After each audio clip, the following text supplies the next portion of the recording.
공정한 시각, 따뜻한 관찰. YTN 해직 기자 노종면의 뉴스바. 이제는 초대석으로 함께합니다.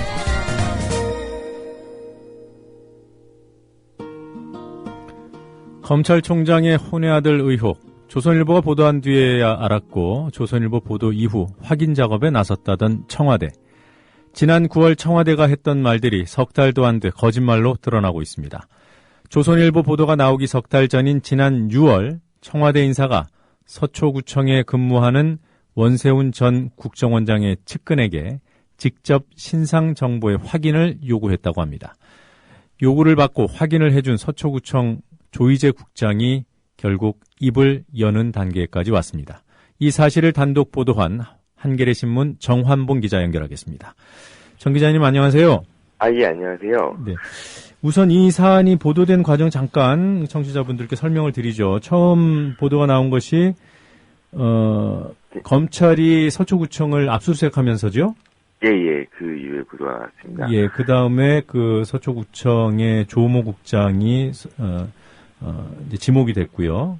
예. 또 원세훈 전 국정원장의 측근이라는 보도가 나오고, 이제 그 다음에 나온 것이 조 국장이 받았다는 이른바 문자 메시지 아닙니까? 예, 그렇습니다. 네, 이것도 정 기자가 특종하신 건가요?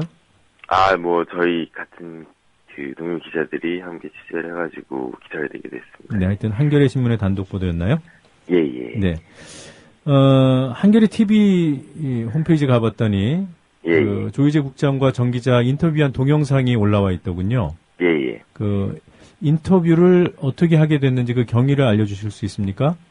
실제로 그 첫 보도가 이제 서초구청 압수수색 소식이 들리고 난 다음에 계속 이제 서초구청 관련해서 취재를 했고 과정에서 이제 조이제 국장에 대해서 계속 좀 만나는 과정이 있었습니다. 저희 기자들이. 그래서 그 이후에 좀 저희가 또 그거와 별도로 그 청와대 행정관이 이제 문자를 보냈다는 내용을 보도한 뒤에 이제 조이제 국장이 또 나름대로 어느 정도 보도 내용을 보고 자신이 이제 실제로 겪었던 일이랑 비슷하다고 생각을 해서 다시 와서 같이 인터뷰를 하게 되는 좀 과정이 있었습니다. 근데 그 과정에서 뭐 직접 먼저 찾아오거나 이런 부분은 아니고 계속해서 이제 좀 만나고 좀 내용에 대해서 이제 설득을 말할 필요가 있다라고 설득을 하는 과정이 좀 있었습니다. 예. 네.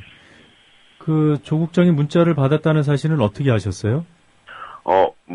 이제 몇 차례 찾아가고 이제 과정에서 이제 조 국장이 어떤 경위로 유출하게 됐냐, 이제 혼자 이런 거를 볼 이유는 없지 않았냐라는 이제 이야기들을 계속 많이 했었고, 과정에서 이제 당연히 어떤 연락이 있었을 텐데, 그게 이제 문자로 이루어졌다라는 사실은 이제 조 국장 입을 통해서 알게 됐습니다. 네, 그 뒤에 좀 더 구체적인 내용에 대한 설명이 필요할 것이라는 설득이 있었고요. 그리고 결국 인터뷰까지 하게 된 거군요. 예. 네. 근데 조이제 국장이 그럼에도 불구하고 왜 그렇게 어떻게 보면 순순히 인터뷰에 응했는지 좀 의아스럽기도 해요. 예, 그런 부분도 있으실 거로 생각을 하는데요. 일단 이제 조이제 국장 같은 경우는 이제 이게 모든 사실 사건의 몸통이 자기로 지목되는 부분에 있어서 되게 좀 부담스러워했었던 걸로 생각이 되고요. 네. 이제 사실상 이제 원세훈 원장 관련된 이제 그 측근으로 되게 많이 이야기가 되고 있었는데 사실상 이제 조 국장이 이야기하기로는 자기 이제 그런 부분으로 이 정보를 어떻게 넘어가게 하거나 이런 건 전혀 아니었다라는 거에 대해서 되게 답답해하는 부분이 있었고, 실제로 이제 연락이 온 곳은 다른 곳이 있었다라는, 그럼에도 불구하고 자기가 이제 뭔가 이 사건을 전반적으로 다 그 조율하고 책임졌던 사람으로 비춰지는 거에 대해서 좀 답답해했던 부분이 좀 컸던 것 같습니다. 네. 그러니까 조이제 국장이 원세훈 전 원장과의 인연이 보도가 되면서 측근이다 이런 보도도 나오고요. 그래서 적극적으로 최동호 검찰총장을 공격하는 데 사용될 그런 이른바 정보들을 제공한 그런 책임이 본인한테 이렇게 부과가 되니까 그것은 아니었다. 다른 쪽에 부탁을 받아서 본인은 부탁을 들어줬을 뿐이다. 이런 입장을 밝히고 있는 거죠? 예, 맞습니다. 네. 근데 이제 부탁을 받았다는 증거로 본인이 제시한 것이 문자 아니겠습니까? 예. 네. 그 문자를 보여주던가요? 이분이 지금 이제 그 휴대폰 같은 경우는 압수를 당한 상황이고요. 네. 예, 압수수색 과정에서 이제 압수를 당했고, 그거는 이제 검찰이 지금 복원 작업을 계속 벌이고 있습니다. 이제, 하지만 이제 통화 내역은 남아있잖아요. 이제 통신사를 통해서 이제 검찰이 이제 압수한 통화 내역을 보면서, 이제 검찰 조사 과정에서, 어떻게 보면 이제 이분은 처음에는 조희재 국장 같은 경우는 누가 문자를 보냈는지도 기억 못하는 상황이었는데, 네. 검찰 조사 과정에서, 이 사람이랑 통화하지 않았냐, 이 사람이랑 문자를 보내지 않았냐라는 이제 질의 과정이 있었고, 그 과정에서 이제 기억이 다시 되살아났다고 저희 국장은 지금 얘기를 하고 있습니다. 그래서, 문자를 직접 보여줄 수 있는 방법은 없었고요. 네. 저희가 이제 만나서 인터뷰를 할 때는, 그때 이제 검찰 조사 받으면서 기억했던 부분이랑 통화 내역, 이제 그리고 문자 내역을 보면 이제 다시 떠올리면서 이제 이야기를 해줬던 부분이 있고, 실제로 이제 문자를 복원하고 이제 이런 부분은 검찰에서 지금 진행되고 있는 것으로 알고 있습니다. 네. 그 인터뷰 내용을 들어보면요, 조희재 국장이 자신이 문자 메시지를 받은 시점을 정확하게 말을 하더군요. 구체적으로요. 그러니까 6월 11일. 그러니까 이때가, 국정원 대선 개입 사건과 관련해서 이제 첫 기소, 원세훈 전 국정원장에 대한 기소가 이루어지기 사흘 전 아닙니까? 네, 맞습니다. 그리고 또 그날은 공교롭게도 당시 총장이, 검찰총장이 입장을 발표했던 바로 그날이고요. 예. 그리고 그 기자회견 입장 발표가 나온 1시간쯤 뒤에 문자 메시지를 받았다는 거죠? 예, 그렇습니다. 청와대로부터. 예. 근데 그 시점까지 어떻게 정확하게 말을 할 수 있는 거죠? 그거는 이제 그 검찰 조사 과정에서 네. 언제 문자를 받았는지를 스스로 확인을 했기 때문에 네. 그 시간에 대해서는 이제 기억을 하고 있었습니다. 예. 네. 그러니까 이미 조희재 국장은 검찰 수사를 받았고 그 조사받는 과정에서 검찰이 확보해 놓은 통화 내역 조회 결과 그 문건을 봤군요. 예, 그렇죠. 이제 거기에 대해서 이제 왜 이 시간에 문자를 보낸 내역이 있는데 왜 문자를 보냈냐 이제 이런 좀 그 조사 과정이 있었고 이 과정에서 이제 통화 내역이 이제 언제 문자를 주고 받았는지 네. 이런 거에 대해서 이제 좀 검찰이 가지고 있는 자료를 자기도 이제 듣고 그 과정에서 이제 맞춰서 이제 또 진술을 하게 됐고 이제 그런 과정에서 이제 좀 자기가 그 조행정관하고 통화했던 내용은 아니고 이제 문자를 주고받았던 내역과 이 시각들을 확인을 스스로 하게 된 상황입니다. 예. 네, 그러니까 검찰 입장에서는 통화 내역은 확인을 한 거예요, 그렇죠? 예, 그렇죠. 누구와 몇 번의 문자를 받았는지는 확인을 했고, 예. 다만 그 내용이 무엇인지는 현재 복원 작업이 진행 중이라는 거죠. 예, 검찰이 지금 벌써 복원을 했을 수도 있고요. 이제 그 부분에 대해서 이제 좀 확인은 이제 진행 중에 있습니다. 예. 지금이 12월이니까 6개월 전이잖아요. 네, 그렇습니다. 통상 6개월 전에 문자 내용까지 복원이 가능한 상황인가요? 이제 이게 통화했던 이제 흔적들을 기록하는 섹터랑 네. 그 문자를 기록하는 섹터가 좀 다르게 이제 스마트폰에는 있다고 합니다. 네. 예, 그런데 이제 이게 좀 오래된 3개월까지는 이제 원활하게 복구가 되는데 6개월까지 되는 부분에서는 복구가 좀 어려운 부분이 있지만 이제 그래도 가능성이 아예 없는 건 아니라고 알고 있습니다. 그리고 꼭 이제 문자는 복원이 안 되더라도 당시에 문자가 왔던 흔적들 그리고 조 국장의 진술이 있으면은 그 조행정관의 이제 그 문제를 입증하는 데는 크게 무리는 없다고 알고 있습니다. 예. 네. 자, 여기서 잠깐 그 조희재 국장의 발언 내용을 좀 직접 들었으면 좋겠는데요. 정한봉 기자하고 인터뷰했던 내용 중에 일부를 잠시 듣고 진행을 하도록 하겠습니다. 예. 11월 27일일 거야, 아마. 27일 날 검찰에 가서 조사를 받는 과정에서도 저는 계속 통한 것만 생각하고 이제, 조사를 받았습니다. 그러다 나중에 이제, 검사님이, 문자 하면서 이제 조이를 이제 이야기를 하더라. 보니까, 그때, 바로 생각나는 거야. 나 이제 살았다. 문자를 주고받았으면 요즘 문자 다 복원되니까 이거는 100% 되는 거니까 나는 이제 살았다면서 막 눈물이 날 것 같았어요. 그래서, 정말 이제 나 살았구나. 이런 생각을 했습니다. 예. 네. 그러면은 조영 씨가 지금 자기랑 아무 관련 없다라고 얘기하는 건 거짓말이라고. 그렇죠. 그거는 이제 문자만 복원하면은, 그렇지 않습니까? 그건 내가 거짓말한지, 그 사람이 거짓말한지, 그거는 만찬에 드러나지 않습니까? 일단 그때 문자가 조영 씨한테 온 게 몇 시인지는 정확하게 기억을 하시네요. 이번에 이제 제가 진짜 솔직히 하면 그때 통화한 건지 문자 주고받는지도 모르는데 어떻게 기억합니까?만은 이번에 이제 검찰에서 조사 받을 때 보니까 문자 메시지로 16시 40분경인가 하여튼 해서 첫 번째인가 16시 40분 같아요. 그리고 한 50분 17시 해가지고 서로 이제 지 두 분, 내 두 분 주고받은 그런 게 거의 1시간 안에 내 통화가 그렇죠. 1시간 안에 다 정된 거죠. 네, 정 기자님. 예. 자, 서초구청의 관련자들 이름이 일단 이제 세 분이 거론이 되고 있어요. 예. 조희재 국장이 있고 또 임모 과장이 있고요. 그리고 또 조회를 직접 한 김모 팀장이 있잖아요. 예, 맞습니다. 네. 이 세 분의 관계는 어떻습니까?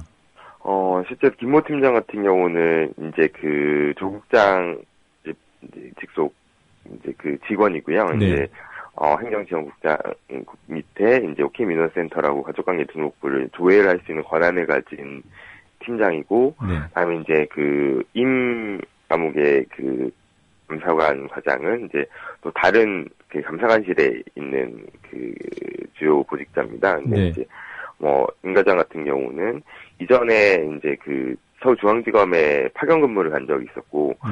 그 당시에는 곽상도 전 민정수석과 지금 현재 이중희 민정비서관하고 같이 근무를 한 경력이 있습니다. 네.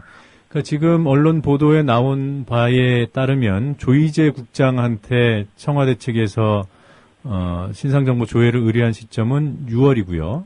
예. 그리고 지금 말한 감사관 임모 과장, 예. 이분한테 민정 쪽에서 그러니까 곽상도 그때는 아니군요. 그 당시엔 그때는 아니고요. 그러니까 조선일보 보도가 나온 이후 9월 달에 9월에 임모 과장한테 청와대가 공식적으로 조회를 부탁한 거죠. 근데 이제 이 부분에 대해서는 좀 서로 좀 진술이 엇갈리고 있는데요. 네. 임 과장 같은 경우는 민정 쪽에서 이제 전혀 이야기를 받은 바가 없다. 네. 조회를 요청을 받은 바가 없다. 그건 이제 모두 OK 민원센터로 직접 아마 갔을 것이다라고 얘기를 하고 있는데, 저희가 또 취재하는 과정에서는 이제 물론 이제 당연히 공문은 감사과에서 바로 나가는 게 아니기 때문에 이제 가족관계 등록부를 검색하는 거는 저희가 취재한 바로 이제 임 과장을 통해서 이제 그때 토요일이었거든요. 네. 조선일보 보도가 금요일에 나왔고 9월 6일 금요일에 나왔고 청와대에서 이제 최근에 가족관계 등록부를 요청했던 게 9월 7일 토요일이었기 때문에 토요일에서는 이제 서초구청하고 금천구청이 이제 두 군데가 토요일에도 이제 근무를 하긴 합니다. 근무를 하긴 하지만 정식으로 공문을 접수하거나 이런 건 아니기 때문에 좀 실제로 민정 쪽에서 이제 아는 사람인 임 과장을 통해서 요청을 했었던 거라고 저희가 이제 취재를 하기도 했지만 이 부분에 대해서는 이제 임 과장은 부인을 하고 있습니다. 네. 어찌됐든 9월 7일은 조선일보 보도 뒤니까요. 9월 그 당시에 이정현 홍보수석이 브리핑한 내용, 우리는 조선일보가 보도 나온 뒤에 이것을 알았고 사후 확인을 했을 뿐이다. 이 부분은 이제 맞아 떨어지는 거고요. 그런데 6월에 있었던 조희재 국장이 부탁받아서 이루어진 신상정보 확인은 이정현 수석의 브리핑하고는 완전히 배치되는 거 아닙니까? 예, 전혀 다른 내용입니다. 그래서 훨씬 이전부터 이런 최동욱 전 총장의 의혹에 대해서 청와대에서 좀 확인을 하고 있었지 않았나라는 좀 의혹이 충분히 가능한 상황이라고 생각합니다. 네, 더 나아가서 한국일보는 아예 최동욱 검찰총장 임명 당시부터 청와대가 알고 있었다.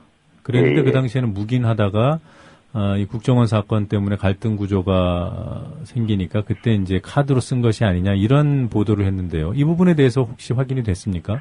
저희가 또 그 부분에 대해서 이제 확인을 따로 한 부분은 없고요. 하지만 충분히 그 정도 추정이 가능할 거라고 생각을 하고, 특히나 이제 좀 주목할 만한 게 그 당시 지금 현재 조 국장이 문자 메시지를 받은 사람이라고 지목된 이제 조행정관, 청와대 조행정관 있지 않습니까?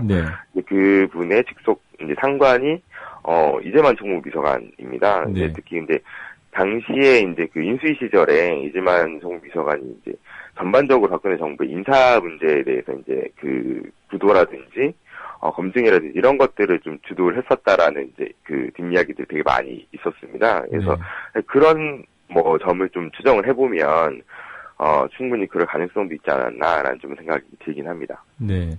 지금 이제 그 조희재 국장한테 신상 정보 확인을 요구했던 조 행정관, 예. 검찰 수사를 곧 받게 되겠죠? 뭐 그럴 거라고 생각을 하고 있습니다. 예. 네, 아직 그 검찰 출석 일정이 나온 것은 없습니까? 예, 뭐 특별하게 이제 뭐 공개적으로 언제 이제 출석을 요구하겠다 이런 내용은 나온 건 없습니다. 네. 이 조희재 국장 말에 따르면은 조 행정관이 이러저러한 신상 정보를 주고 그것이 예. 맞는지를 확인해 달라고 한 거죠? 예, 맞습니다. 네. 특히나 이제 주민등록번호를 그 채모군의 주민등록번호를 조 행정관이 조희재 국장한테 준 거잖아요? 예, 맞습니다. 네. 그럼 이 조 행정관이 어떻게 채모군의 주민등록번호를 알 수 있을까요? 그 부분이 좀 밝혀져야 될 부분인 것 같고요. 일단 네. 조 행정관이 조 국장에게 준 정보는 이름이랑 그 주민등록번호랑 본적 3가지입니다. 근데 뭐 이름이야 뭐 어떻게 알 수 있다고 하더라도 본적이라든지 주민등록번호는 또 개인정보에 또 찾기 힘든 개인정보에 해당하는 거기 때문에 예. 이 부분이 또다시 어떻게 유출이 된 건지에 대한 좀 확인이라든지 그 검찰 수사가 좀 필요하다고 판단이 되고요. 네. 뭐 그 부분에 대해서는 좀 이후에 좀 밝혀져야 되겠다고 생각을 하고 있습니다. 네. 그리고 특히나 한 가지 더 주목되는 부분이요. 조희재 국장한테 주민번호를 넘겨주면서 확인해 달라고 했는데 예. 그 조희재 국장이 자기 직속 부하 직원인 김 팀장한테 확인하라고 지시했지만 주민번호가 틀려서 첫 번째는 확인이 안 된 거죠. 예, 그렇습니다. 그래서 다시 청와대 쪽에다가 번호가 틀리다라고 했더니 새로운 번호를, 그러니까 정정된 번호를 다시 준 거잖아요. 예. 네. 그러면 조 행정관이 뭐 어떤 것과 대조를 했거나 또는 누구에게 물어봐서 바로 이제 정정된 정보를 줬을 텐데. 예. 제가 제 아이들 주민번호도 잘 모르거든요. 예.